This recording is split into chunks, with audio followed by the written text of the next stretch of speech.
si nemůže do bývání dovolit, měl příliš málo peněz. Zachovej se pro mě, Penfieldová, přál si. Však zase přijdeš, umřou další pacienti a budeš je sem provázet. Děkuji, pane doktore, usmála se a otočila se k odchodu. Kdyby chtěl, určitě by si dala říct. Zavolal, choďte k nám častěji, potřebujeme praxi. Znovu potřebujeme vtip. Sebeobraná frivolita tváří v tvář světa. Elaine Penfieldová vyšla za sanitářem z pitevny. Její úkol byl splněn, tradice dodržena a poslední nežádaná služba prokázána. Opouští jiný svět a vrací se zase k živým nemocným. Připadalo jí, že doktor McNeil jí chtěl o něco požádat, snad až přečte.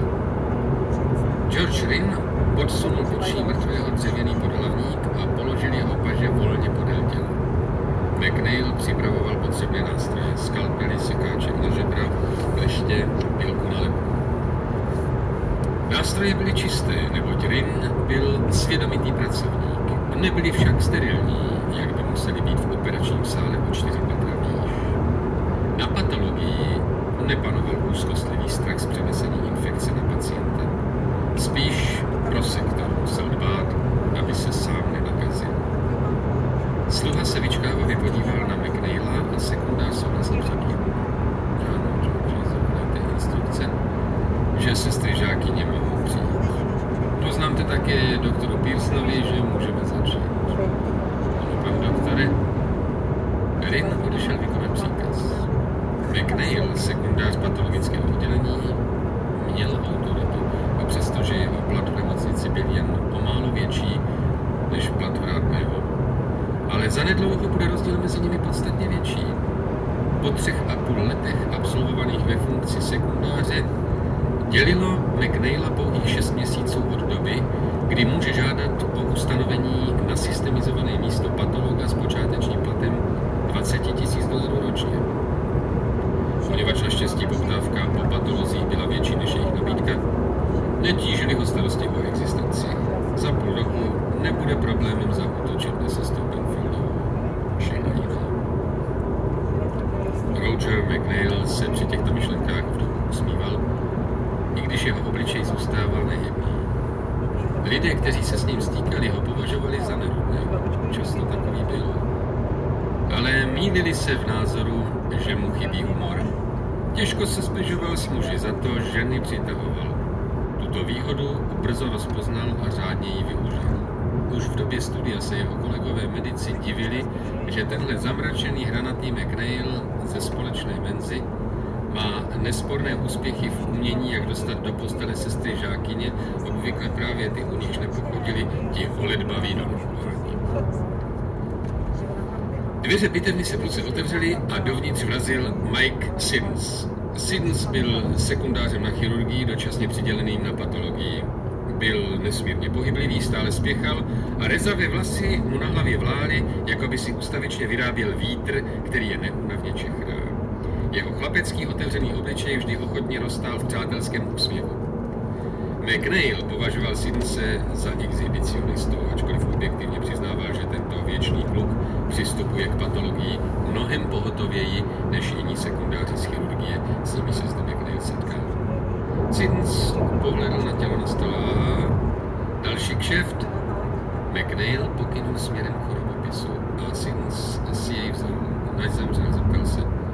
Začetl se do listin a sám si odpověděl. A koronární záležitost. McNeil přitakal. Uváděj to tak. Budeš ho dělat ty? Aspirant potřásl hlavou. Přijde Pearson.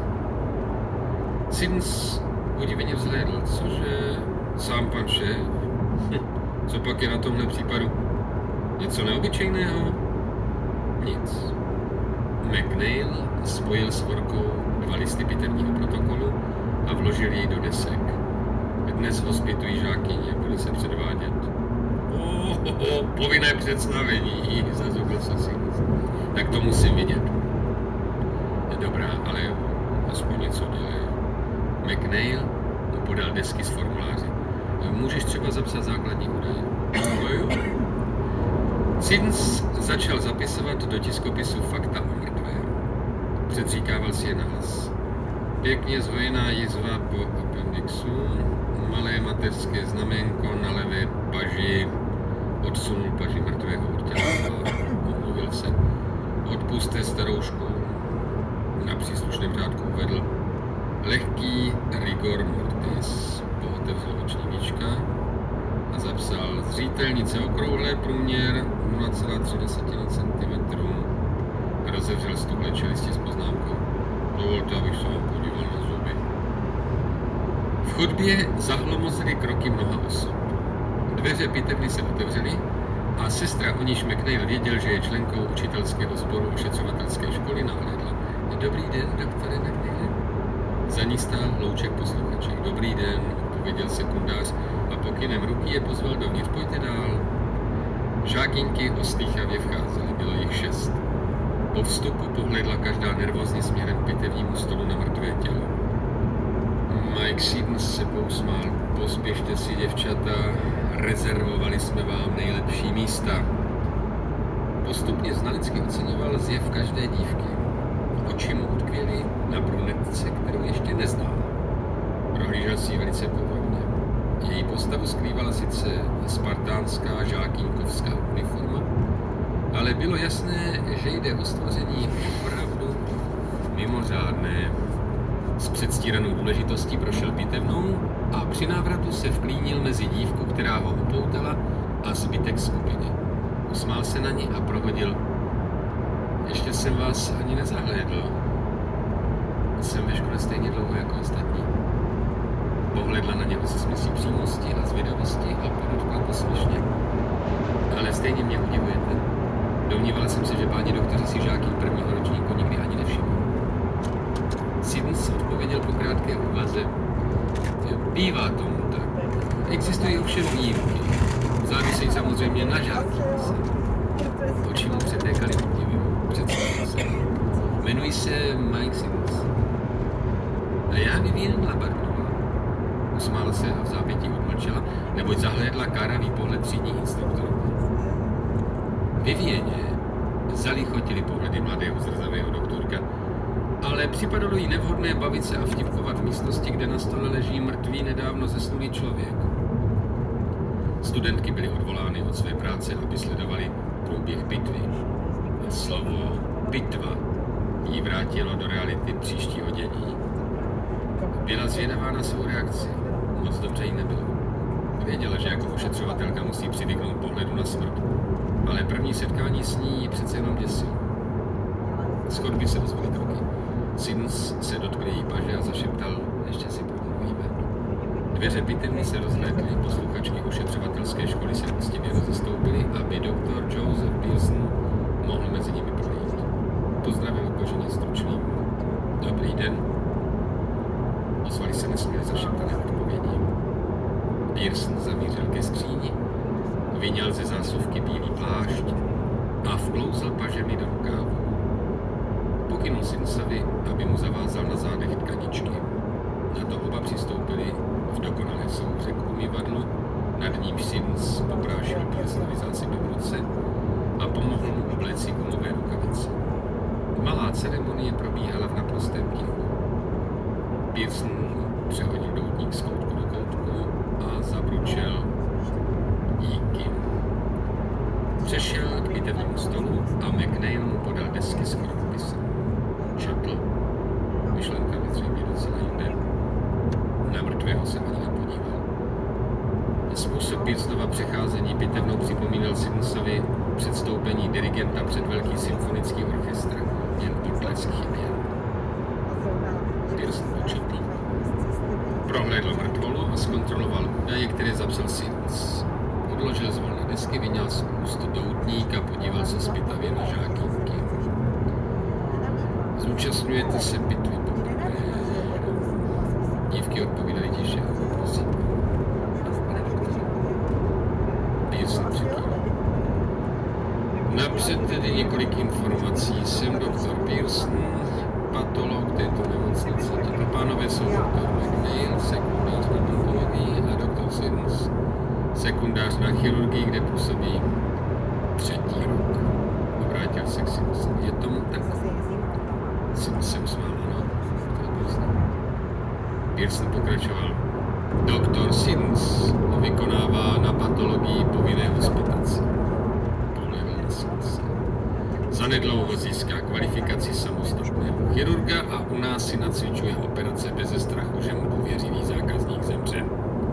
2 z dívek se na sítě zachychtali, ostatní se usmáli. Sims měl z rýpanců legraci. Pearson nikdy neopomněl využít příležitosti k výpadu proti chirurgům, měl k tomu asi dost důvodů. Za 40 let práce v pitevně objevil jistě nepočítaných tragických přehmatů. Sims se ohlédl na McNeil. Sekundář se zmračil. Nesouhlasí, pomyslel si Sims. Mac má patologii opravdu rád. Pearson se znovu ujal slovo. Patolog je lékař, s kterým se nemocní setkají zřídka kdy. A přece málo které oddělení nemocnice je jim tak prospěšné jako patologie. Teď vystupuje chvalospěv, předvídal Sims. A Pearsonova další slova mu dala za pravdu. Je to patolog, který zkoumá pacientovu krev, výměšního těla, zjišťuje příčiny jeho choroby a rozhoduje, zda jeho tumor je zhoubný či nezhoubný. Právě on dává ošetřujícímu lékaři cenné rady o povaze onemocnění a leckdy jeho rada nemocného zachrání, když jiné lékařské prostředky selhávají. Pearson se odmlčel a podíval se významně na tělo George Andrewa Downa. Oči sester žákyněk jeho pohled sledovali. A patolog také stanoví konečnou diagnózu. Pearson opět pauzu potrhl významu svých slov. Ten staruch je vynikající herec, napadl Simse, jak přirozeně a bezostyšně hraje svou roli. Pearson ukázal doutníkem na stěnu. Chci vás upozornit na heslo, proslovil posluchačku, které si přečtete v leckteré bitevně. Zraky posluchaček sledovaly jeho ruku, napřaženou k zarámovanému nápisu. Mortui divos docent. Patolog hlasitě přečetl latinská slova a hned je přeložil. Mrtví učí živé. Upřel pohled na nehybné tělo. A to se stane nyní. Tento muž zřejmě, zdůraznil samozřejmě, zemřel na koronární trombózu, vmetek krevní sraženiny do srdečních cév. Pitvou ověříme pravdivost tohoto tvrzení. Pearson dlouze zatáhl ze svého doutníku a Sims, jenž už věděl, co bude následovat, přistoupil blíž.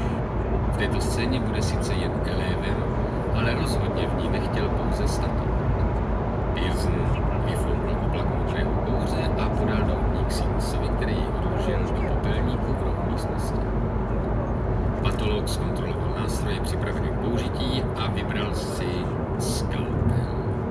Okamžik odměřoval očima, kde provede první řez, a potom hbitým čistým pohybem ponořil hluboko do těla na stole ostrou ocelovou šepel.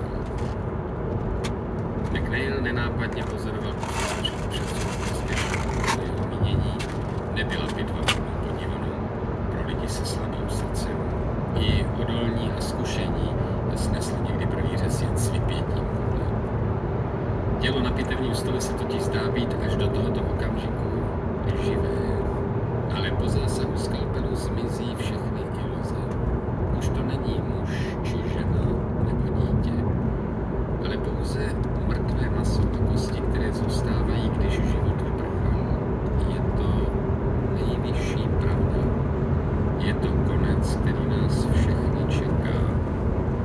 Naplňují se slova starého zákona.